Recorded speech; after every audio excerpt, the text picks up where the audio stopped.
Bismillahirrahmanirrahim. Assalamualaikum warahmatullahi wabarakatuh. Sobat Daku yang Allah muliakan, Alhamdulillah pada kesempatan hari ini kita kembali berjumpa di Kultum Ramadan. Dan saya akan bercerita ya tentang biasanya orang-orang itu akan diuji ketika menjelang menikah. Ini sih kalau mau dibilang bisa seperti apa ya? Datang ke setiap orang yang mau menikah. Kalau boleh kita curhat nih, sama. Saya pun diuji 30 hari sebelum proses pernikahan. Tapi apa sih sebenarnya hikmah di balik itu? Apakah harus semuanya berupa ujian yang menyusahkan atau tidak? Ya, contoh misalkan, ada orang dipingit, ya, tahu kan? Ada yang dipingit oleh orang tuanya sebelum proses pernikahan. Ada yang 1 minggu, 1 bulan, ada yang bahkan 3 bulan. Apakah dengan dipingit kemudian Allah tidak mengirimkan ujian kepada para calon-calon pengantin ini? Belum tentu. Karena sesungguhnya ujian itu bisa datang di rumahnya sendiri. Ada orang yang diuji dengan misal mohon maaf kecelakaan. Atau yang kedua, diuji dengan apa? Bergetar hatinya. Getar kenapa? Kok ngeliat pasangan lain kayaknya berubah gitu. Ini cakep, ini lebih cakep gitu kan. Saya sudah kesini, kok ini lebih enak. Nah, itu pun bagian dari ujian. Ingat kenapa? Sakitnya satu, karena nikah itu ibadah. Karena nikah itu berlipat pahala ba'danya, maka insya Allah setan akan berusaha menggagalkan proses itu. Dengan cara apa? Berbagai macam. Ya. Maka kemudian orang tua kita dulu mencoba memingit. Tadi ada yang seminggu, 1 bulan, 3 bulan.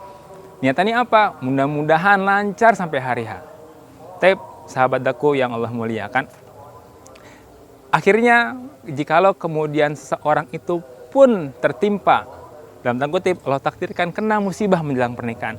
Apa sih sebenarnya hikmah di balik itu? Ingat, karena ini bagian awal dalam ibadah. Maka Allah ingin memberikan kepada kita penguatan. Yakin kagak ente akan lolos dalam proses ibadah ini? Baru-baru cuma sekedar ujian, misalkan mohon maaf ya, ketimbuk batu, jatuh dari motor, hilang mobil, kecurian. Ini menjelang nikah biasanya begitu. Yang awalnya kerja di PHK gitu kan. Nah, ini ujian-ujian di mana kemudian Allah Subhanahu wa taala ingin mengetes kita, orang-orang yang akan menikah, sejauh mana ente yakin sama Allah Subhanahu wa taala. Bah, mohon maaf, kayaknya saya ditunda dulu nikahnya. Kenapa? Habis di PHK. Lah emang yang ngasih rezeki siapa? Gitu. Emang yang ngasih makan siapa? Tidak ada orang yang bisa ngasih makan kecuali Allah Subhanahu wa taala. Jikalau kemudian proses ini dilewati sampai akad nikah, apakah masalah selesai? Tidak. Ingat, setan akan terus berusaha memecah proses ibadah itu. Yang sudah menikah dibuat rumah tangganya goyang. Dengan cara apa? Papa sih pakai acara dipecat segala. Kita jadi berantakan nih. Mama sih pakai acara ngutang segala. Ya. Tapi kalau kemudian rumah tangga ini dibingkai dengan iman, dengan takwa, yakin Allah Subhanahu wa taala, belas tidak ada masalah yang kemudian jadi berat. Apa tipsnya?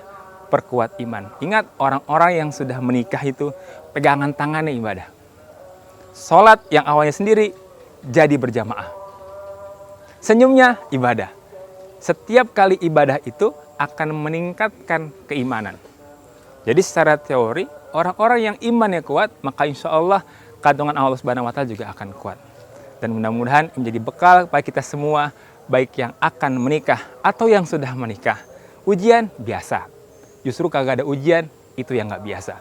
So, selamat menikmati ujian. Semoga di Ramadan ini kita sukses. Assalamualaikum warahmatullahi wabarakatuh.